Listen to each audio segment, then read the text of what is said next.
अस्सलाम वालेकुम my YouTube viewers, welcome back again to my channel Nimra's kitchen. आज मैं आप लोगों के लिए बहुत ही आसान और परफेक्ट चिकन पुलाव की रेसिपी लेकर आई हूँ। ये इतनी आसान रेसिपी है, ना इतनी इसमें मेहनत है ना ही झंझट है। ये रेसिपी स्पेशली उन दिनों के लिए है जब हमारे पास बहुत लिमिटेड टाइम होता है और हमें समझ नहीं आता कि आज क्या पकाएं। So let's go into the recipe without wasting time. सबसे पहले इसमें जाएगा cooking oil half cup. Flame को अपने हाई कर देना है ताकि ऑयल अच्छी तरह से गर्म हो सके। इसके बाद इसमें जाएंगे मीडियम साइज़ के 2 प्याज। इन प्याज़ों को अच्छी तरह से ऑयल में फ्राई करना है यहाँ तक कि इस पर लाइट ब्राउन कलर ना आ जाए। जैसा प्याज का कलर होगा वैसे ही राइस का कलर होगा, तो it's completely up to you कि आप कैसा कलर देना चाहते हैं। चलें जी, अब इसमें अदरक लहसुन का पेस्ट जाएगा 1 टेबल स्पून और अच्छी तरह से ऑयल में फ्राई कर लेंगे। चम्मच आपने मुसलसल चलाते रहना है ताकि हमारी कोई भी चीज़ जले ना।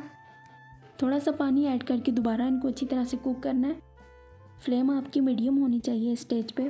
चलें जी, अब इसमें जाएगा आधा किलो चिकन को मैंने नमक वाले पानी में हाफ़ कुक कर लिया था क्योंकि मुझे इसकी यखनी चाहिए, वो मैं चावलों में ऐड करूँगी। यही रेस्टोरेंट वालों का सीक्रेट होता है कि वो चिकन पुलाव में चिकन स्टॉक ऐड करते हैं जिससे चावलों का फ्लेवर और इन्हेंस हो जाता है और चिकन का जो फ्लेवर होता है वो कम्प्लीटली राइस में ऑब्जर्व हो जाता है। इधर दूसरी साइड पे मैंने 1 कप चावल ले लिए हैं और इनको अच्छी तरह से वॉश करके आधे घंटे के लिए मैंने इनको भिगो दिया है पानी में। चलिए जी, चिकन की तरफ आ जाते हैं। इसमें मैंने 2 ब्लेंडेड टमाटरों की प्यूरी ऐड की है और अच्छी तरह से इसको भी मिक्स कर लेना। एक अच्छे पुलाव की सबसे बड़ी ट्रिक यही होती है कि इसकी अच्छी तरह से बुनाई की जाए। जितना आप मसाले को अच्छी तरह से फ्राई करेंगे, उतना ही जायकेदार आपका पुलाव बनकर तैयार होगा। मीडियम फ्लेम पे 4 से 5 मिनट के लिए इसको फ्राई करना है। स्पाइसेस डालेंगे जिसमें नमक जाएगा 2 टेबल स्पून, आप अपने हिसाब से ऐड कर सकते हैं। लाल मिर्च का पाउडर जाएगा हाफ़ टी स्पून। हल्दी पाउडर जाएगा 1/4 टीस्पून। धनिया पाउडर जाएगा 1 टीस्पून। यूनिक सा फ्लेवर देने के लिए इसमें बिरयानी मसाला ऐड कर रही हूँ 1 टीस्पून। कुछ खड़े मसाले इसमें जाएंगे जिनमें ज़ीरा, लौंग, दालचीनी और साबुत काली मिर्ची शामिल कर रही हूँ मैं। हल्का सा पानी डाल के इसको अच्छी तरह से बुनाई कर लेनी है इनकी। अच्छा जी, जब ऑयल सेपरेट हो जाए और मसालों की अच्छी तरह से बुनाई हो जाए तब हम इसमें चिकन स्टॉक ऐड करेंगे जो हमने बना कर रखा हुआ था ऑलरेडी।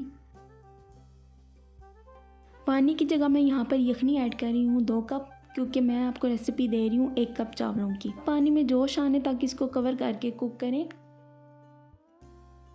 इस स्टेज पे आपने पानी को इतना बॉयल करना है कि आपका चिकन कम्प्लीटली गल जाए। यहाँ पर चिकन 100% टेंडर हो चुका है और चिकन का सारा फ्लेवर पानी में भी ऐड हो गया है। इसमें जाएंगे 1 कप चावल। 2 कप यखनी थी, 1 कप चावल मैं ऐड कर रही हूँ। चावल ऐड करने के बाद इसको जेंटली आपने मिक्स कर लेना है और जब तक कि यखनी ड्राई ना हो जाए तब तक को मीडियम हाई फ्लेम पर कुक करना है। अच्छी लुक देने के लिए मैं यहाँ हरा धनिया ऐड कर रही हूँ, आप चाहें तो स्किप भी कर सकते हैं। कवर करके यखनी ड्राई होने तक इसको कुक करें। बहुत लाइट हैंड से इसको मिक्स कर लेना है। 2 मिनट हाई फ्लेम पे और 7 से 8 मिनट लो फ्लेम पे इसको दम पे रखना है। माशाल्लाह बिल्कुल restaurant style light weight chicken pulao बनकर तैयार है। बहुत ही फ्लेवरफुल बना है ये, एज़ यू कैन सी बहुत ही जूसी।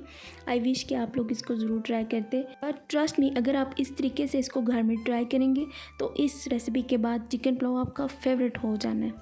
बहुत ही आसान और टाइम सेविंग रेसिपी मैंने आपको बताई है जो आधे घंटे के अंदर बन जाती है। प्लीज़ एक बार इस तरीके से इस रेसिपी को मस्ट ट्राई करें और अगर आपको मेरी वीडियोज़ अच्छी लगी हैं तो प्लीज़ लाइक ज़रूर करें। चैनल को सब्सक्राइब करना मत भूलें और मेरी वीडियोस को अपने फैमिली फ्रेंड के साथ शेयर करें। इस आप रेस्टोरेंट की बजाय घर पर ये स्पेशल पुलाव एंजॉय करें। Thanks for watching. अल्लाह हाफिज़।